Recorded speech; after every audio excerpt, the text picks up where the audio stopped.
Dans cette leçon, tu vas découvrir pourquoi c'est hyper important de savoir comment passer d'une scène à une autre en vidéo. Et si tu parviens à le faire d'une manière assez créative, tu peux être sûr d'une chose, c'est que on se souviendra de toi. Bienvenue dans la chaîne Rich Dave, le photographiste. Aujourd'hui, il n'y a pas d'intro, on passe direct aux choses sérieuses. On va parler de transition. Comme tu peux le voir, une transition, c'est le fait de passer d'un plan à un autre en utilisant un élément qui va venir soutenir ce passage. Et sans plus tarder, je te partage 3 types de transitions créatives et faciles à réaliser. Et n'oublie pas de t'abonner à ma chaîne si ce n'est pas encore fait. Et on démarre avec la numéro 3 qu'on va appeler la transition couleur. On peut se servir par exemple d'un vêtement ou bien d'un accessoire qui va nous permettre de nous téléporter d'un endroit A à un endroit B. Et de préférence pour cet exemple, vaut mieux utiliser un accessoire ou bien un vêtement qui soit de la même tonalité de couleur pour maximiser la qualité de la transition. Tu peux aussi te servir d'un ciel bleu par exemple pour passer d'un plan A à un plan B. C'est quelque chose qui fonctionne assez bien aussi. C'est parfois utilisé dans des films ou dans des clips vidéo. Ou encore tu peux te servir de la technique de la main dont tu vas te servir pour cacher l'objectif de la caméra dans le but de changer d'endroit ou de décor. C'est quelque chose qui fonctionne assez bien aussi, qu'on retrouve souvent chez les créateurs de contenu sur YouTube ou bien des blogueurs sur Instagram et ailleurs. En numéro 2, on a ce qu'on appelle la similitude. Et pour ce type de transition, on va plutôt venir jouer sur les objets, les formes, les couleurs. Dans cet exemple, on a fait un travelling vers l'arrière. On constate qu'à chaque plan, il y a un nouveau type de fleur qui apparaît.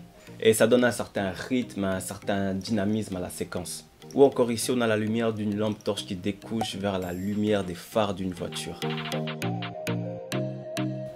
Et enfin, en numéro 1, on a la transition qu'on appelle la continuité du mouvement et de la position. Et ici, l'idée, c'est d'observer simplement une continuité du mouvement de la caméra ou bien du sujet qui va d'un plan à l'autre. Et en gros, c'est le fait d'enchaîner 2 plans qui vont dans la même direction. Encore un autre exemple de continuité qu'on voit avec l'artiste Barbe Noire. Pour ceux qui souhaitent découvrir qui c'est, un de ses clips ou quoi, je mettrai le lien en description. Et dans un de ses clips, le réalisateur a utilisé cette transition où on le voit quasiment durant la totalité du clip, debout dans la même position, les mains dans les poches, et on constate juste une chose, c'est que c'est l'arrière, donc c'est le décor qui change. Pour marquer que je lève les mains en l'air. Personnellement, j'ai bien aimé l'idée, j'ai bien aimé la chanson. D'ailleurs, j'ai moi-même utilisé cette technique lors de la réalisation d'un clip de mariage où je demandais simplement aux mariés de répéter la scène du baiser à plusieurs reprises, et au final, ça donnait quand même un résultat assez intéressant.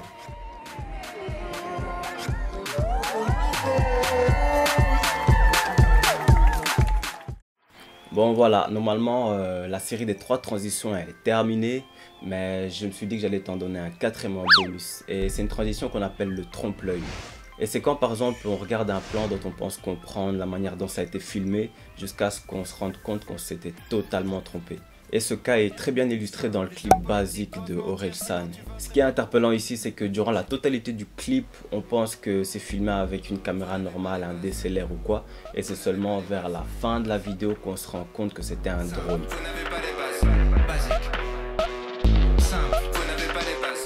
Donc voilà, on arrive à la fin de la vidéo. Retiens une chose, c'est que ces transitions peuvent être hyper efficaces si et seulement elles sont utilisées avec parcimonie. N'hésite pas à utiliser une bonne musique adéquate qui accompagnera ton visuel, des effets sonores comme le smooth qui peuvent amener encore du rythme et du dynamisme à tes transitions. Le fait d'utiliser ce type de transition, ça booste à fond ta créativité et c'est ça qui va amener ton travail à un niveau supérieur. Donc moi je te souhaite vraiment beaucoup de productivité, beaucoup de créativité, mais vraiment de la passion dans tout ce que tu fais, et tu te rendras compte que tu n'auras même plus l'impression de travailler.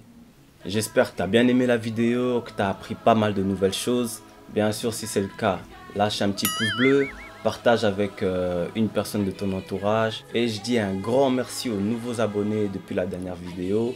Et moi, je te dis impatiemment à très bientôt.